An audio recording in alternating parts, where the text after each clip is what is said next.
And a good morning to you. Welcome inside the Bottom Line. Lanny Ford, Remember, along with you here this morning on a Thursday morning. Nicer weather this morning. 67 degrees, not quite as humid. Late yesterday afternoon, I thought we were going to get some rain, but it looks like the thunderstorms went all around us. But about 8:30 when I took the dogs out, it wasn't bad. It was, you could tell that there had been a drop in the humidity, I guess just from the rain around the area, but it definitely was a warm one yesterday, and that's going to go on for a while. So go ahead and get used to it. It's not going away anytime soon. Lead-off story here this morning. I think we've got more questions on this one than we've got answers, but I'm going to throw it out there anyway. I just saw it. This broke yesterday. Pittsburgh Steelers Dwayne Haskins. And here's the first thing. I went, Pittsburgh Steelers Dwayne Haskins. Oh, yeah, they picked him up from the Deadskins and brought him over for a one-year contract. And he is injured by his wife who faces domestic violence charges. This stems from an alleged assault in a Las Vegas hotel room earlier this month. It was on July the 3rd at the Cosmopolitan. Calabra Gonzalez Haskins faces felony charge of battery and domestic violence resulting in bodily harm. According to the report, she's accused of punching him in the mouth, and other injuries he reportedly suffered were substantial in nature. He had a split upper lip, a missing tooth, and suffered other injuries to his mouth that would require dental work to repair his teeth. It happened at 2:30 in the morning, which nothing happens good at 2:30 in the morning. As police were called, and he was taken to the hospital with facial injuries. She, according to reports, told police that the pair married in March and were in Las Vegas to celebrate with friends and renew their vows. At some point in the evening, there was an argument that escalated when she hit Haskins in the mouth. Haskins, according to reports, said he remembered getting into a fight with his wife, but didn't remember getting punched in the mouth. And searching the room, they found a piece of tooth and blood. Now, my guess is she didn't hit him with her fist. My guess is she hit him with something if she did that kind of damage, and he don't really remember what happened. Now, she might have. Maybe she was MMA. I'm not really sure. Todd, good morning. Milton, Richie, Bob, Richard Sherman showed out a little over the weekend as well, Bob said. Here's what Ford and I were talking about before we went on the air in relationship to this story. Haskins came out, and he came out and was with high expectations for only one reason: where he played his college ball, the amount of success he had at that level. I can't believe there was an NFL franchise that did not do their homework and dig in and find out if there was some underlying tendencies, something. I know when I worked with Marty, I heard him talk about the in-depth level that they went to when they were doing their due diligence on possible players to pick up in the draft. The player, the family, the friends, the high school coach, the high school friends, they're looking for anything. You know, when you apply for a job and you do your resume, you don't put the bad crap on there. You only put the good stuff. So that's the same way it is here. They're trying to present everybody in a positive light as much as possible. But when the league and teams are getting ready to invest millions of dollars and commitments into you, they want to know all the little things. So I can't believe, like with Haskins, they didn't know some of this or some of the tendencies. But what happens is they start to weigh the potential of what he brings. Does it offset the amount of bullcrap that we're going to have to tolerate, the risk-reward, the extra attention and eyeballs he's going to cause us because he may get in trouble? And then the bad part about all this guy didn't even come close to what the expectations were of making the move to the NFL. So I'm trying to figure out which player in any sport in recent history was worth the baggage versus the production / results that they brought? Can you think of anybody? And I guess my real question, you know who sticks out to me as a local player, but he didn't, and he wound up with a very short career, was Greg Hardy. Yeah, that's what I'm saying. Greg Hardy, Ray Caruth. Yeah, I mean Ray's out of prison. Right. So it's just so weird, like that's actually even tolerated or even thought about anymore. You know, the greater the reward, let's just say the higher the pay, the greater the risk. So you would want to do your homework. But again, with social media and today's heightened, instant gratification, it's more about narrative. But does it not go back to what we talk about all the time? And I say this all the time, and I'm thinking that you agree with me on this. Mm-hmm. Give me the 50% athlete that's 100% genuine instead of the 100% athlete than the 50% genuine person as far as going to be attitude, effort, those kind of things. Is it not the same thing when you look here? Are you not wanting to take that player that you're not going to have to worry about and babysit, even if they are just a little bit less than some others? Yeah. And I look at it because that player that could be a possible disruption not only can bring themselves down, but they can bring the others around them down. Yeah. No. Point of Vance. I think you look at that the way that you're describing that. That's from a coaching standpoint. It's not, which is the reality of the situation when you're trying to build a winning. That's who's responsible for it. That's what I'm saying, a championship team. But the wow factor comes in from, a lot of owners and fans, and big disconnect between the pros and below because the owners don't have to deal with these players on a daily basis. Right. Unless they choose to, like Jerry Jones, where Morning, they're just, Kenny. Hands are right. I know what you're saying. Yeah. But, it's almost like, well, they can get away with whatever they want to because they're a good player. And teams let them do that based on the production. Yeah, but I just don't know where the reward for the team. I just can't think of an example where that's been good for a championship style team. Mm-hmm. And a lot of times it comes down to people's personalities not being able to deal with a heightened athlete and their personality. Is because there's some fear factor there that that they think is present. That's crazy. Now in the NFL, you'll have players that drop in the draft. Oh yeah, not because of the talent, but because of the baggage. Greg Hardy was one of those. Absolutely. I remember talking to Marty about that. You couldn't afford to spend big on him because it may not work out. But if you could get him down the line where it didn't really, when you get past, say, the third round in the NFL, if they don't work out, that's not a big deal. But you can't miss in those first 2 to 3 rounds. And that's right. Richie brings up a great point. He said, look at how long teams put up with AB. But here's what happened, and I'll tell you another one that's like that. Some of these prima donnas, the minute their production starts to fall off, they cut ties.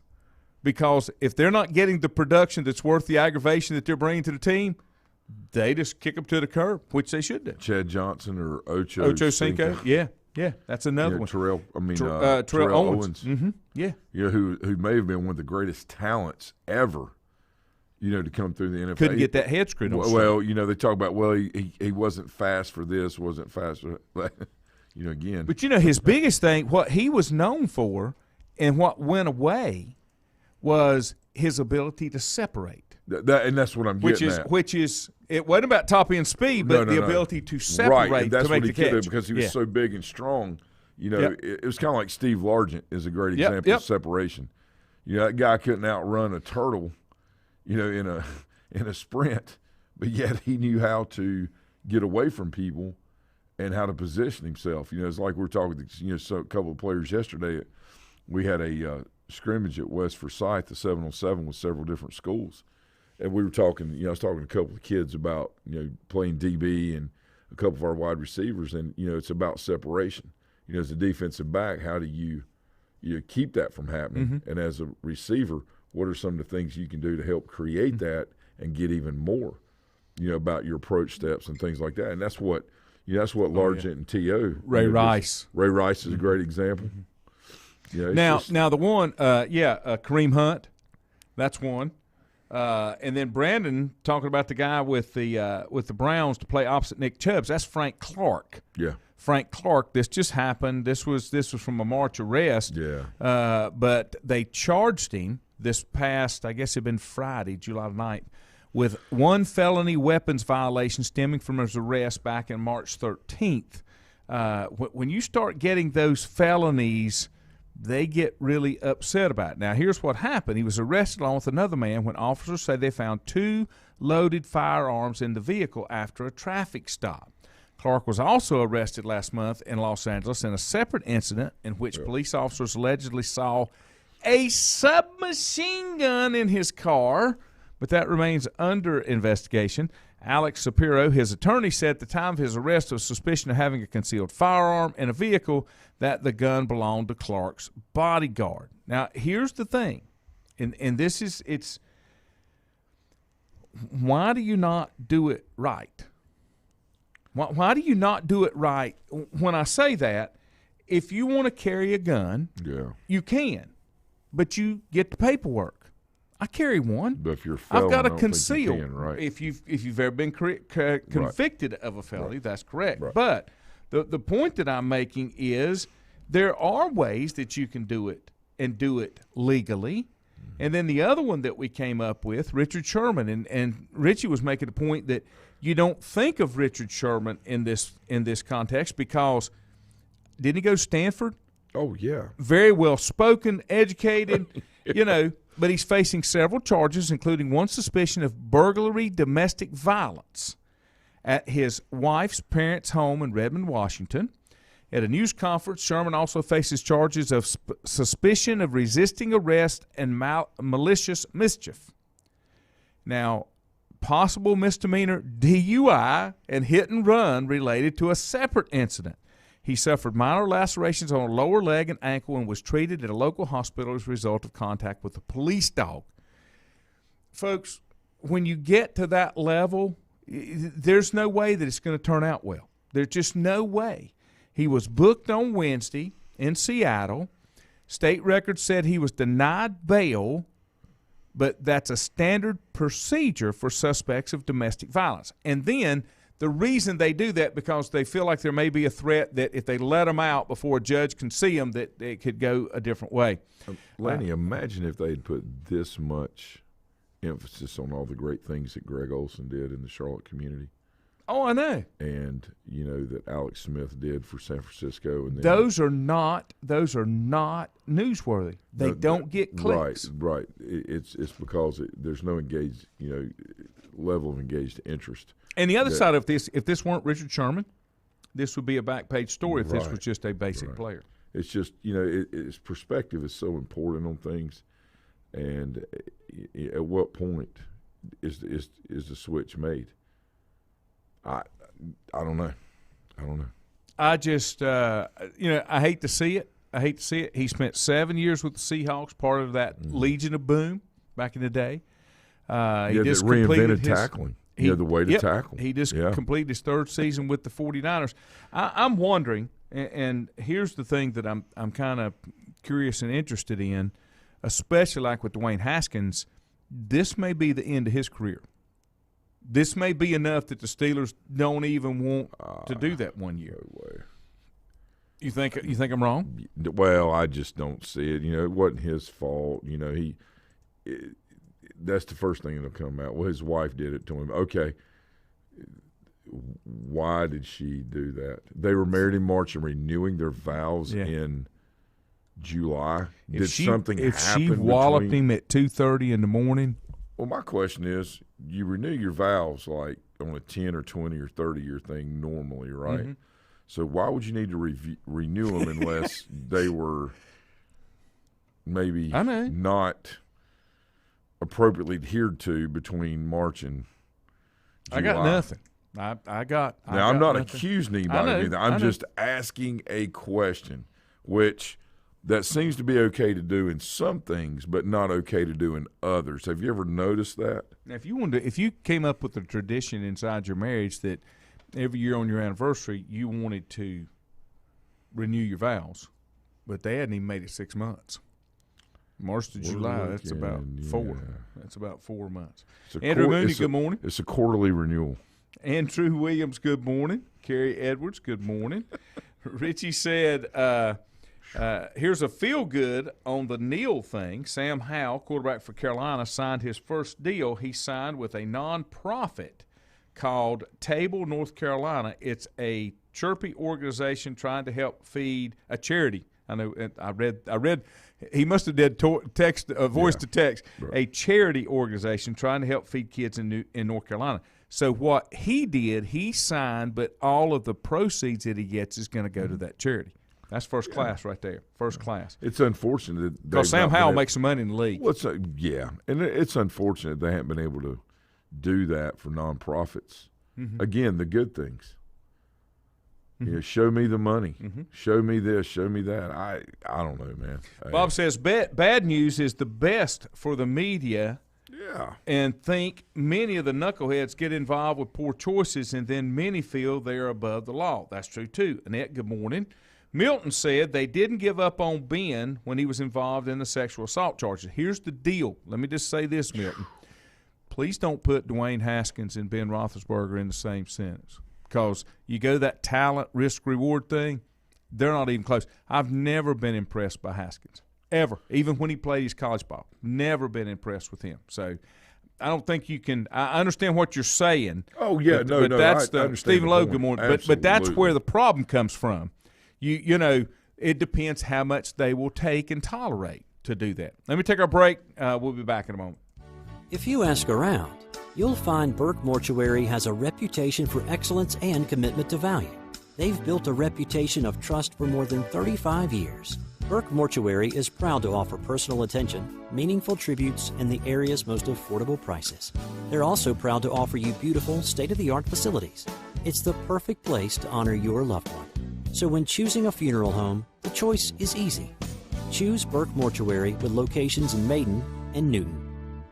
Whether it's a sit-down meal or a call-in for the drive-thru, Brookwood Cafe and Catering is the answer. A variety of meats, vegetables, and desserts cooked daily, or a hot sandwich from the grill, they have what you're looking for to satisfy your taste buds. If you need catering from 5 to 500, Brookwood has you covered as well. Stop by Brookwood Cafe and Catering at 202 Providence Mill Road in Maiden. Don't forget breakfast daily till 11 a.m. Open Tuesday 6 a.m. to 2 p.m., Wednesday through Saturday 6 a.m. till 8 p.m., and Sunday from 7 a.m. to 3 p.m. Call 828-428-8944 to place your order today. First Federal Savings Bank has been serving Lincoln County since 1940. And as it has been from the beginning, customer service is a priority to First Federal Savings Bank. They want to get to know you by name. First Federal Savings Bank has the convenience, the products, and the services that the larger banks have, but with hometown people that you see throughout your community. Stop in and visit one of their 4 convenient locations and see what First Federal Savings Bank has to offer you. Member FDIC, an equal housing lender. Times convenience stores are more than convenient. They're your neighborhood store, your store. With locations in Lincoln, Catawba, Gaston, Iredell, and Mecklenburg counties, there's one near you. Times convenience stores have the right items at the right price, from snacks, cold drinks, and light meals from the grill, and there's always a special to save you time and money. Times has what you need. Times convenience stores, there's one near you. Regardless of where you're going, there's one on your way. Remember, there's always time to stop by Times. Covenant Church began as a vision of just over 100 people in 1984. Since then, Covenant Church has grown and currently located at 2168 Gastonia Highway in Lincoln. The Sunday schedule includes early morning worship at 8:30, Sunday school at 9:45, and morning worship at 10:45. Their ministries extend beyond Sunday. Visit their website at www.covenantchurch.church to see all they have to offer, and better yet, stop by and see for yourself. Covenant Church may be just what you're looking for a new church home. In the best of times, times, no one is more deserving of every opportunity, encouragement, and support than the youth in our communities. Parents, teachers, coaches, and sponsors struggle to stretch their budgets to continue help. Communities need a team effort. Times Oil Corporation, a longtime member of the community, established the Times Educational Alliance Mission, or Team Foundation. Since 2011, over $125,000 in grants have been donated in the community. Times Oil and the Team Foundation are proud to be community partners. Untangling your headphones, finding the right remote, saying goodbye to your favorite shirt that hasn't fit in 10 years. Why are simple things sometimes so complicated? Thankfully, with Auto Owners, insurance doesn't have to be one of them. Auto Owners works with independent agents who live in your community and answer when you call, so you can worry about more important things, like finding a new favorite shirt. That's simple human sense. Call Mooney Insurance in Maiden or East Lincoln Insurance in Denver, or visit mooneyinsurance.com. Stifel Nicholas now has an office in your community. Stifel Nicholas is a full-service organization offering a wide range of investment vehicles and services. These include money market funds, CDs, stocks, bonds, mutual funds, annuities, retirement plans, and managed accounts, to name a few. Our financial advisors will sit down with you and help you tailor an investment plan, explaining strategies and investments which may help you achieve your personal goals. Call 4Rembert today at 828-624-7300. Stifel Nicholas, member SIPC, and the New York Stock Exchange.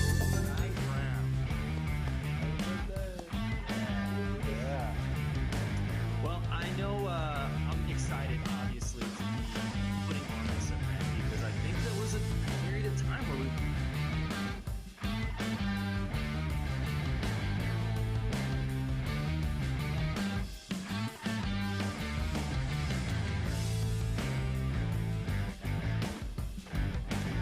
And welcome back.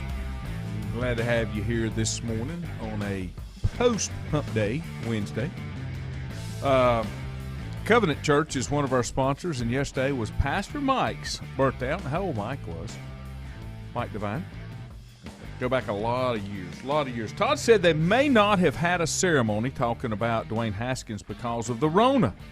Maybe that's why they were renewing their vows. Richie said... Can I comment on that one second? Absolutely. So last year, all I saw during COVID was weddings on Facebook. Massive weddings. Okay. Todd's got Todd's right, though. I mean, it was a possibility. We'll go with that. That's the best thing that we got. A couple other headlines going to hit. Clemson, I think we talked about this the other day. Clemson lost a quarterback signee. Yeah. To baseball. Third round. Mm-hmm. Mike's 56, Milton said. Okay. Mike's 56. Clemson lost a quarterback, third round, to baseball. Is third round, is that high enough to Oh God, yeah. Okay, because I don't know baseball, you know. Right. That's yeah. Yeah, absolutely. Okay. Absolutely. The money's okay. And the opportunity. Where do you probably end up if you're a third round signee at baseball? No, I mean level. Oh, it's hit or miss in baseball because of the mental intangible. When you show all the tools, especially as like a position player, the 5 tools. Mm-hmm. If and then of course pitching. If you show the tools and then you don't make it, then it's basically a mental issue. The Billy Beane example in the movie Moneyball is a great example of that, where they had a player that was a first round pick that had all the intangibles, but mentally just could not, just couldn't do it. To me, that's the big difference between good athletes and great athletes, is the mental side of things. And I'll give you an example. A good hitter knows he can hit. A good hitter thinks he can hit.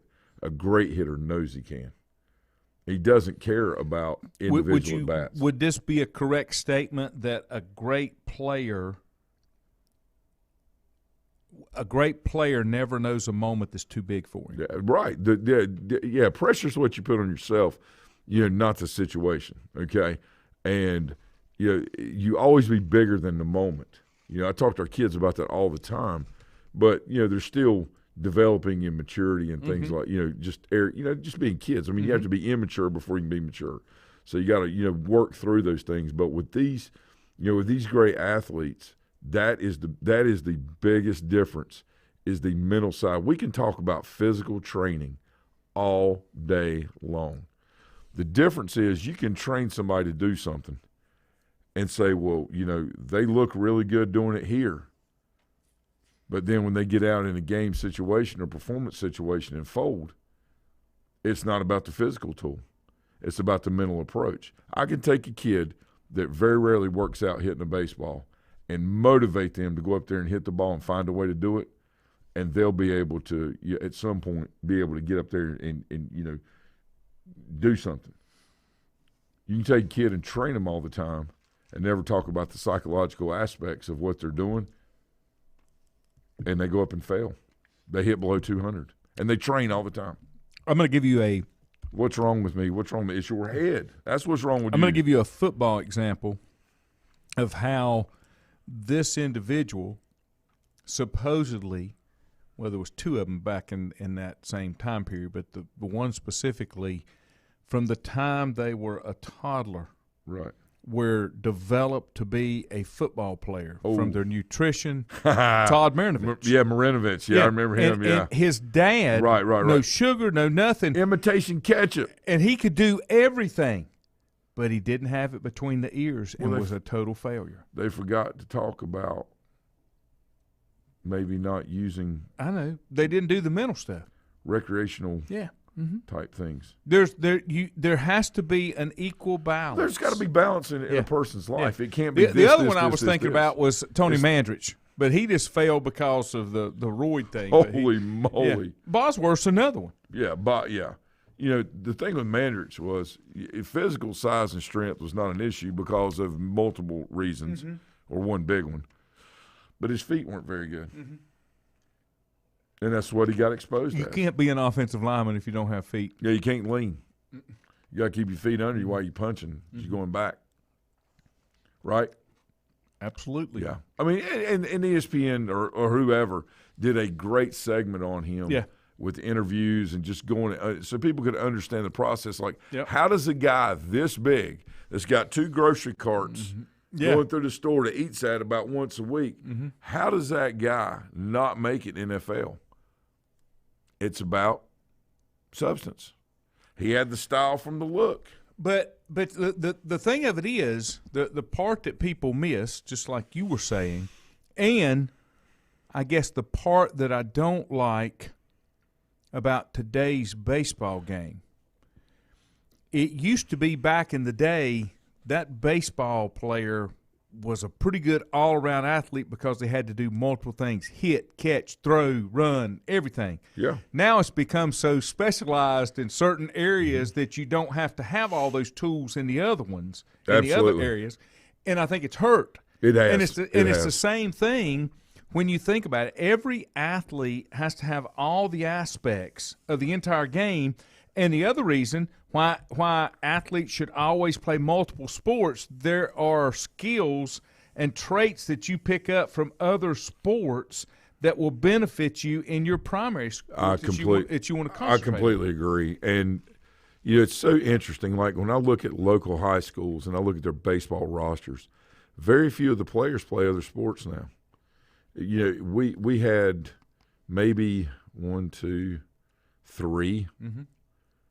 We had none of our seniors on our baseball team at Maiden played. Well, I mean, they may have run cross country, but I'm talking about not an individual sport, but a team sport. No, that I can think of. No, that's not true because Stick and Brennan James and Caden Fry came out, but they hadn't played in years. But they were the multi-sport senior athletes on that team. Now, our younger kids play multiple sports. But my point is that has been, to your point, that is, I'm not criticizing, I'm just talking about what it is. That has been a trend for several years now of baseball players not playing multiple sports. It was so interesting to me. When I got to East Carolina, we had 3 all-state quarterbacks on our baseball team, okay? We had 3 more all-conference, a couple of them conference player of the year quarterbacks on our team as well. that weren't all state, that maybe from another state or whatever, right? Our flag football team was the most incredible thing you've ever seen in your life. I mean, it was amazing. Our basketball team, our intramural basketball team, for our baseball guys that we did together, was incredible. My point to that is, you could take, like, when we would go out on the blacktop right beside Belk Dorm in East Carolina and play pickup basketball. First time I ever saw Jerry Stackhouse. I'll tell that story later. We would play against a variety of people that were there, okay? They didn't have to be from East Carolina, from the college. They'd just show up. What was interesting was when we played some of the football players, the big guys that would come down there and play, a couple of them were okay. The rest of them were terrible, all right? I mean, literally terrible. We'd wax them. Mm-hmm. When we would play in the summer, if we were in town, and we would go watch or even just play intramural softball just to be doing something, right, besides lifting weights every day and running, do that at night. And I'm just giving an example. We would play intramural softball against a basketball team. We're awful at softball. Mm-hmm. Looked terrible. But you take that baseball guy, he could play football, he could play, back to your point, multiple sports and being athletic and cross-training, right? Don't see it today. I can criticize the athletes that don't do it. And part of it, right. and I'll say this, until you get pretty deep in your development and your pre-college athletic ability, we have gotten to the point that we're requiring athletes to make that decision and concentrate on a specific sport because we're trying to tie them up in too many events that they don't have time to do anything else. That's when right. Addison played softball before she was 12 or around 12, she gave up softball because it was almost 11 months. Yeah. She hadn't even played any other sports at that point, you know, so she didn't know what she liked. So that's where it gets hard. Mm-hmm. And I understand the development, but it's just like education changed, unless it's changed back again. You were asking kids in the 7th, 8th grade to make career choices. That's crazy. To position themselves to go through high school. How do you ask a 13, 14-year-old kid? They don't know what they want to do. You can't look for them to make some kind of decision, whether a technical track or a post-education track or whatever it is. You can't do that. You don't know where you're at. That may be the best point ever made that you and I have been on the show together, and I'm going to tell you why. Most of the time when you hear people say, you ought to do this or you ought to do that, what they're saying is that's what they would do, not what you should do. So that's what happens when you have people in charge of education that have no idea about the educational process. The whole idea is to get a foundation and basis so you can make well-informed decisions based on career. The problem is, like now, we have more jobs available, right, than maybe any time, any time in recent history, okay? But yet we're still encouraging people to go to college right now. Now, I'm not saying you shouldn't go to college, but just follow me on this. Mm-hmm.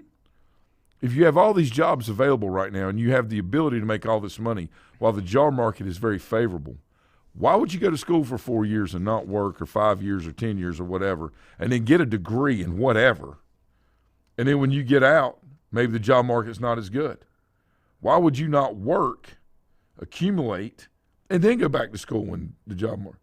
Now, again, people have different goals, and I'm not saying this is a one-size-fits-all. I'm just opening up a discussion for the norms versus swimming against the stream. Let me give you. I'm just giving an example. Yeah. I'm not saying you should do that. I'm saying you should think, why am I doing what I'm doing? Am I playing follow the follower? Mm-hmm. All right, is that what I'm doing? A lot of that going on. No, 99% of people do that. Mm-hmm. If you ask someone, just go around and say, why do you work? Well, I guess because I have to make money and put. You can make money doing anything. Mm-hmm. Why do you work at your job? Mm-hmm. Mm-hmm. Why do you do what you do? I'll give you. I don't know, man. Give you I a don't couple know. of examples here. Bill Klein, good morning. Glad to have you. Andrew, I'm going to come back to your question. I'm going to get there, I promise. Chuck Lewis, good to see you this morning. Chuck said, can't stand the year-round same sport thing that's going on now. Todd said, I was on the blue collar worker track because I didn't want to take Spanish. I like that. Todd. Wesley got a degree in communications at Appalachia because it was the only math he could pass. Okay? I get it. But he looks at it now, and he's not sure why he did it, other than I can remember specifically the words coming out of his mouth saying, I want the university experience. I took him to CVCC when he was in high school because there was a new field coming out that he had a lot of interest in, and they had an information thing. And what this was I don't remember what it was exactly called, but it was a 2-year degree they had in criminal justice, but it was about information technology forensics. Sure. Okay. Yeah, very interesting field. Yeah, right. Then he decided he wanted that university experience. But what I'm getting at, and let me get these other comments and I'll give you my point. Milton says parents trying to relive their youth through their child. I've told that story about me. Brandon said educators seem to push kids through to keep percentage high and not think of what's best for them. They think of number of graduations make something successful, not time spent developing young athletes. Thank you, Brandon. Good morning. Thank you. Very good. Very good. Here's the thing. I have 2 degrees. I had a bachelor's and a master's. Okay, they hang on the wall in my office at the house. I don't make any money off either one of them, but I needed them for the job that I wanted to do, and that's why I got them. I didn't graduate from college until 1994 with my bachelor's, and the only reason I went back and did is because I wanted to teach. I had to have that piece of paper to teach. Right. Okay? I understand that. So this is my point. My youngest, if she continues on her career path, she's scheduled to graduate next spring with some kind of paperwork in cosmetology where she can sit for her license and get licensed in her boards, okay? That's what she wants to do. I'm all over it. If that's what you want to do, pick something that you want to do to make a living because you're going to spend so much time working, you better like what you're doing. And be really good at it. Yeah. Next one, RN. Wants to be a nurse, be a 2-year degree. She can go back if she wants it. She doesn't need a bachelor's unless she wants to go into administration or management. That's right. So, make sure you understand what you're going for. Go through all of them. Devin, music. Right. He's got his degree. He's been in it ever since he graduated. Teaching. Works. Go for it. Wesley wanted a university experience. Now he wished he'd learned how to weld. That's another story. So he went to Appalachian, graduated 4 years, degree in communications. Why communications? I was working in radio then, but it was the math that he could pass. Yeah. He's never used it. He's worked in sales. He works for himself now. But he's got the paper. Okay? Yeah, and a lot of people say, well, the experience is what helps mold you into doing the thing. Okay, that's fine. Mm-hmm. No problem, completely understand that. But it's just interesting to me of how many people that maybe, us or people watching, listening today, or just in general, may know someone that really made their career jump based off of, going in, investing as much of themselves into that job or into that career field, maybe that didn't have the schooling, but all of a sudden kept going up the ladder, and then the job or the company would send them back to get them trained. I think in the end it's about the training that you have that makes you really, really efficient and proficient at what you do, and that the degree has been, what has been to the forefront because those were the people that were able to deliver the content to be able to get you what you needed. Today with these and access to instant information, you just have to instant information, instant things going on. You just, I don't know. I'm not saying that college degrees aren't important, but what I'm saying is, I would never say that. But what I'm saying is, you have to think about what it is you're doing. It needs to be part of your plan to be successful and contribute as an adult. That's where you have to make that decision. My younger brother or my youngest brother, started his family very early in life. Okay, have 3 beautiful, wonderful kids. Love the wife. We love them. They're wonderful. He did not have that opportunity because of prior commitment would be, to be able to go to college to play sports and get a degree. But yet he worked and invested in himself for 15 years as hard as he could, whether it was at Target, at the distribution center, or at a local furniture company. Well, now he actually runs a local furniture. He is like the guy, and he runs it.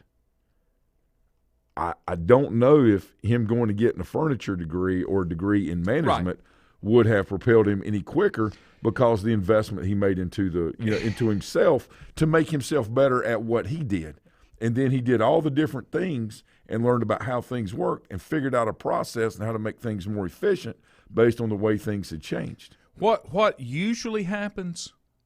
Usually the piece of paper is what opens the door to get you in, because everybody requires it. Right.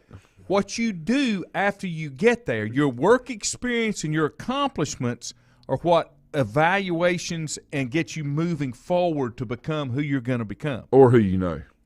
Or if it's a family business. But you still got to I'm not disagreeing with you. What I'm saying is those two things factor in heavily as well. And my oldest, she's still in school. She'd be a student forever. But right, principal, works for DPI now, and in school to get a PhD, to continue on. So that's what they do. And I get it. Again, that was just kind of a topic for conversation because of how that plays into the role of athletics.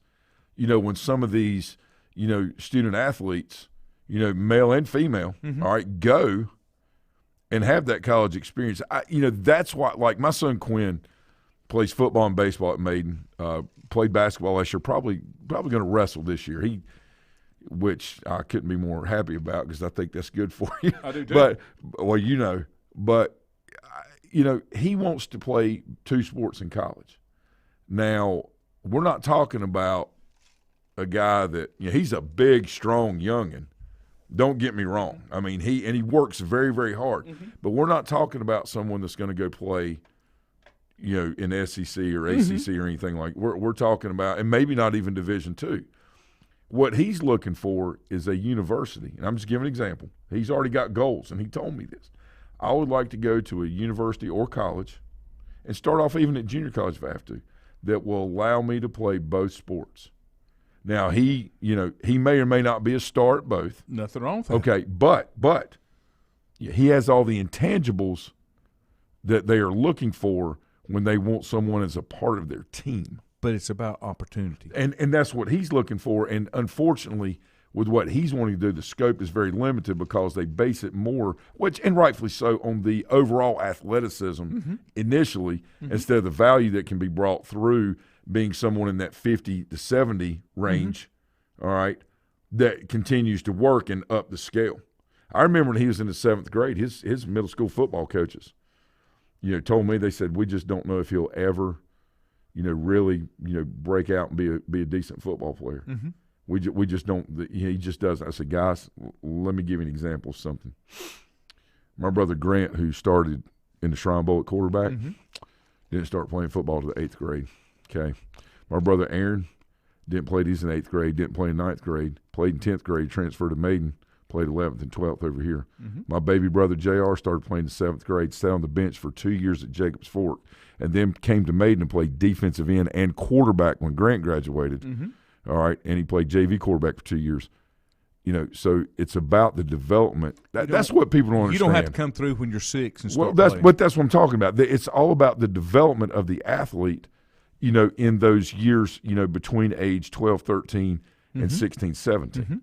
You see what I'm saying? And too many people that, they won middle school championships or they won youth league championships, and the kids don't even play anymore. You don't fill that stuff out on college applications, and recruiters don't ask you, what'd you do in what'd you do when you were 10 years old playing in your travel team? I've said forever, sometimes you can get burnt out. I know athletes get burnt out. Oh, it's awful. My 10-year-old did. He came to me last year at the end of the fall. He said, Dad, I hate baseball. He was 9. I hate baseball and I never want to play again. I said, whoa, what? It was interesting. About halfway through the fall, he said, Dad, can I just run for the pitcher catcher today? And I thought, dude, I'm getting up at 5 o'clock in the morning for you to run for the pitcher and catcher. Heck no. Something's not right. And finally, he just can't. And I want – emotional health is so important. Now, I'm strict on my kids. Anybody that knows me knows that, Dad says it one time and then you die after that. But you communicate. Right, but their emotional health is very important too. And I'll do you one better. Anytime they ask me a question, can I go do this? The first thing I tell them is no, you can't. Because I want them to get used to hearing the word no, so they don't be like, you said no? Oh my God, what am I going to, and then I say, wait a minute, you know what? Let me think about this for a minute. Yeah, you know what? That'll be okay. Why don't you do that? Yeah. But I always want them to hear the word no, so when they get out in the real world, the big boy, big girl world, that when somebody says no, you can't do that, be like, I got a call. What am I going to do? Yeah. Oh my God! They don't get it. Guess when it's not all about them. Guess what? That's the whole point. Yeah. Sorry, I went off on a tangent rabbit hole. I apologize to our listeners. You're Thank good. you. Let me give you a couple comments. I'll take our final break. Todd says service techs like plumbers, HVAC, electrical, that kind of thing. Andrew said you want to get experience making money or get an experience spending a buckload of money. There you go. Richie said we need more kids to understand that chasing that paper that hangs on the wall may not be worth it. Sometimes going to trade school or learning a trade is more important. And Todd says you can have so many degrees they'll call you Fahrenheit. Without a work ethic and a little common sense, it don't matter what you got. I know we got to go to break. One more thing. Mm-hmm. People talk about they often ask me, obviously, what are you doing for your kids as far as a plan, for saving for college, that kind of thing. And I tell them, well, this is what we do. That doesn't mean that it's right for everybody or whatever, da-da-da-da. My point, I'm not talking that, I'm just getting to the point. The point is, I say, you know what, yes, I do have something here, but they're going to have stake in the game too. Mm-hmm. So when they get out, they're going to owe some money. Mm-hmm. And the first 2 years, regardless, is on them. What that means is they quit and tell me I'm not doing this anymore. They got some stake in the game. Oh, I know. Yeah. I put it straight in there. And I understand a lot of people saying, I don't want my kids to have any debt when they get out of school, because they likely did. But again, that's one of those things, just like in travel ball, when you keep getting your kids up every morning, and going places, and you're playing all these tournaments. Are you doing it because it's for their experience and their growth and development, or are you doing it because you didn't have that opportunity? That's the problem that I have with some of the way that your recreations and travel balls go. And a lot of that is true. Yeah. Let me take a break. Back in a minute. If you ask around, you'll find Burke Mortuary has a reputation for excellence and commitment to value. They've built a reputation of trust for more than 35 years. Burke Mortuary is proud to offer personal attention, meaningful tributes, and the area's most affordable prices. They're also proud to offer you beautiful, state-of-the-art facilities. It's the perfect place to honor your loved one. So when choosing a funeral home, the choice is easy. Choose Burke Mortuary with locations in Maiden and Newton. Whether it's a sit-down meal or a call-in for the drive-thru, Brookwood Cafe and Catering is the answer. A variety of meats, vegetables, and desserts cooked daily, or a hot sandwich from the grill, they have what you're looking for to satisfy your taste buds. If you need catering from 5 to 500, Brookwood has you covered as well. Stop by Brookwood Cafe and Catering at 202 Providence Mill Road in Maiden. Don't forget breakfast daily till 11 a.m. Open Tuesday 6 a.m. to 2 p.m., Wednesday through Saturday 6 a.m. till 8 p.m., and Sunday from 7 a.m. to 3 p.m. Call 828-428-8944 to place your order today. First Federal Savings Bank has been serving Lincoln County since 1940. And as it has been from the beginning, customer service is a priority to First Federal Savings Bank. They want to get to know you by name. First Federal Savings Bank has the convenience, the products, and the services that the larger banks have, but with hometown people that you see throughout your community. Stop in and visit one of their 4 convenient locations and see what First Federal Savings Bank has to offer you. Member FDIC, an equal housing lender. Times convenience stores are more than convenient. They're your neighborhood store, your store. With locations in Lincoln, Catawba, Gaston, Iredell, and Mecklenburg counties, there's one near you. Times convenience stores have the right items at the right price, from snacks, cold drinks, and light meals from the grill, and there's always a special to save you time and money. Times has what you need. Times convenience stores, there's one near you. Regardless of where you're going, there's one on your way. Remember, there's always time to stop by Times.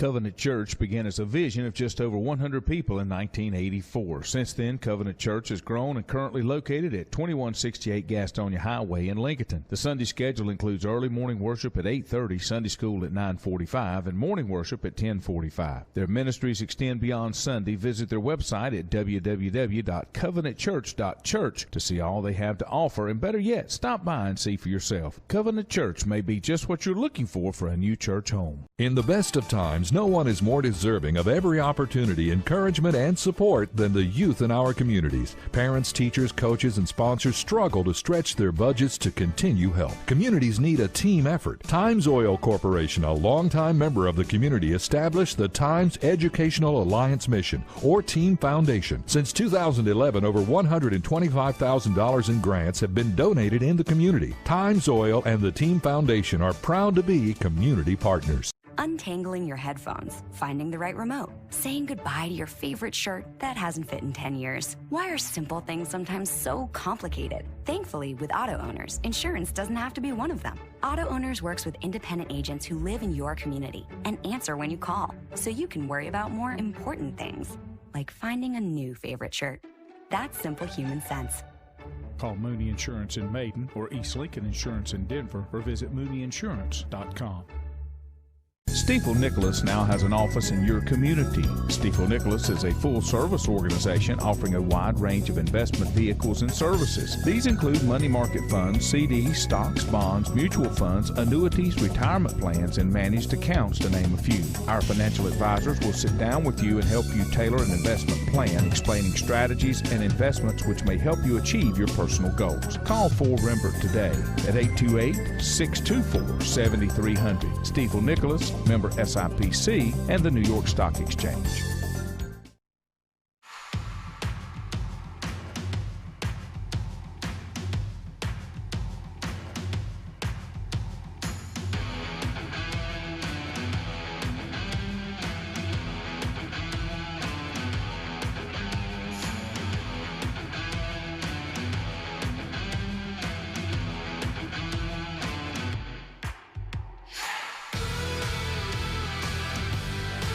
Welcome back. Chuck says something here, and I'll make one comment about it before we move on. Said, when you're a senior in high school, you better be looking at the job market potential for best jobs before you ever start looking at college. When I was in high school, I did, and that was before computers. And my career goal was to graduate with a degree in accounting, sit for my CPA, and eventually open my own office, because I'm hard to work with. I need to work for myself. But why? I'm honest. Why? But I'm honest. I mean, all the employees you have in here. Because I'm honest. All the employees you have in here. I'm honest. So anyway, so that's how I did my research, and that's how I decided. And I was good at math. I liked working with numbers. And then when I got to Appalachian, I'd never seen a computer, and saw a computer and went to the business side of the house, writing accounting programs. Right. It was a White Claw. Richie said, "What kind of drink did Ford just crack open over there?" It was a Diet Dew. Wait. I've always was. It's 5 o'clock somewhere. That's right. It's a Diet. Oh, Dew. that's great. Thanks, man. I just kind of did it. I looked around. I said, "Oh God, that was loud." Now, Andrew, you're gonna like this. Andrew said Lanny wanted to be the next Frank Hines. All right, Frank is Richie's uncle. Was Richie's uncle. Wait a minute. What now? Say it again. Andrew said Lanny wanted to be the next Frank Hines. Yeah, well, Frank did computer work in Lincoln, and he is Richie's uncle. Oh, come on. Richie's mom and Frank, brother and sisters. Okay? And oh, my Frank, God, dude, that is hilarious. The stuff I do for South Fork, even at Times Oil, where I've been for 15 years, Frank was the one that got me in there, because I did contract work for Frank. I wrote code for Frank. For years, I did. And a lot of the contacts and stuff that I got came through Frank. We got to do a show where, like, everybody comes in. Like, make a date. Like, and I know we got to go live somewhere. No, but you know what I'm saying? Like, they live kind of far off or whatever. But, you know, it would be really cool to, like, have an event that everybody could, like, schedule. And unfortunately, we'd have to do it during the week because, you know what I'm saying? But that way maybe, you know, like on – but I don't know. That'd be really cool. It'd be so funny, man. The small That'd be so cool. world that right, we live right, in. Right, I mean, right. that's yeah. the thing. 6 degrees of separation is really like 2 now, degrees Andrew, here. you'll have to explain somehow how you know Frank, because okay, when you were working Mooney at Mooney. Insurance. Okay, yep. Rich, that probably killed more people than you realize. I know. But yeah, and that was, and Frank was, not to go down a rabbit hole, Frank was such a unique individual. But you had to know how to work with Frank. And with me, with Frank, Frank would go off on a tangent, and then I just walk off and do what I wanted to, because that's the way that I am. That's why I have to work for myself.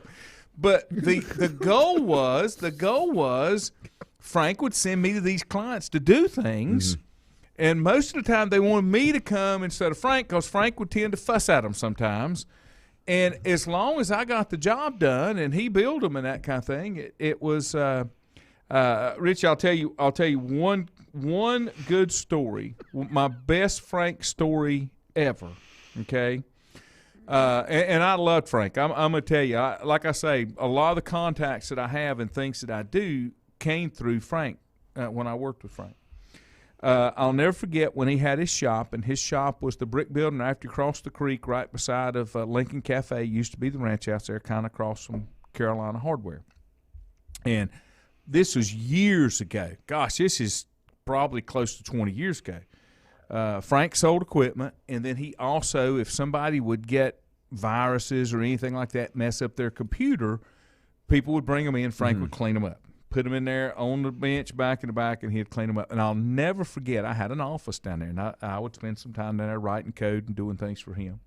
And I'll never forget, a guy brought a computer in. And the guy who brought the computer in, his kids had been on it, and they had gotten some viruses or something, and it really messed it up. Frank had to clean it all up. And this was not cheap, what he had to do. And Frank wore this guy out. Don't let your kids get on here. Don't do that. Don't do this. Oh, he's just wearing them out. And when the guy left, he paid him. And when he left, I said, Frank, did that guy complain about what you charged him? No. Why aren't you fussing? Well, they shouldn't do that. They shouldn't. Frank. They messed it up.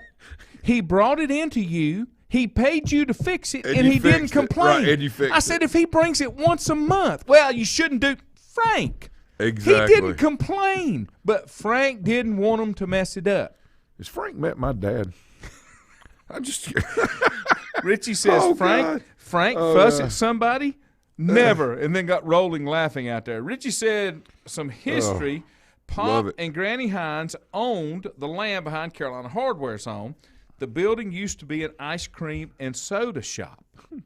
I did not know that.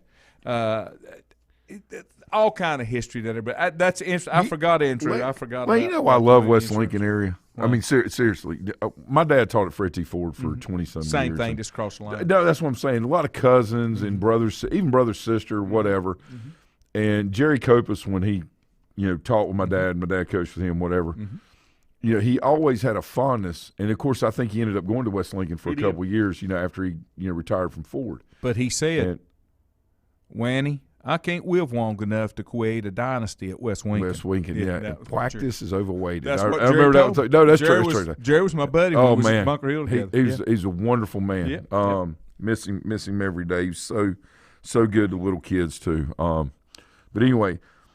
I asked to be friends and join like the West Lincoln Neighbors thing, and it wasn't, hey, this guy's from Maiden or anything. I mean, there's a lot of people out there that I know or am familiar with, and I have the best time like catching up and seeing what's going on out there, and hey, they got produce here or there, or hey, the cow got missing. Can you help me with it? It's just all. I mean, I just really love that community. It's really neat. And a good friend of mine's a football coach out there, Darren Ponder. When he's from Madison County, and when I was head football coach at Madison, he was the defensive coordinator at Mitchell. And when I left Madison, they brought him in to be the head coach. And I've known Darren for a long, long time, and just think that I just think they're blessed with a great guy out there to, help lead that program along with the other wonderful coaches they got. And my sister taught out there for years when Deborah Morris was the principal. Ron Deaton was assistant principal. My sister's name was Shannon Morris, and she taught math. Or is Shannon Morris, sorry, not what it is. But when she was working out there, that's back in the early mid 2000s. But I just think that's a wonderful community. It's a lot of good back and forth today with history out there. That's cool. Richie, Frank would thump his head all the time with his finger. Wait a minute. What? When he would be talking to you, he would do this.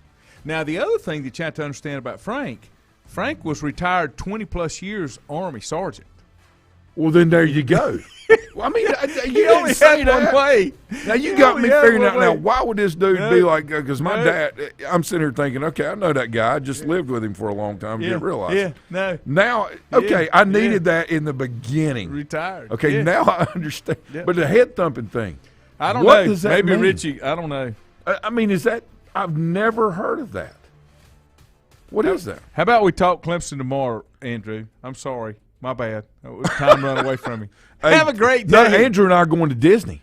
Oh, that's right. Yeah, Andrew and his family are going mine to Aaron Angeles. I forgot. Yeah. So I'll do a check-in. You can do a check-in from Mickey Mouse Land. I'll send you a link. You can do it from your phone. We can do video. And that's what I'll do. Yeah. That's what I'll do. Can I do it live when I'm going down the Everest Expedition thing? Not 8 o'clock or not open.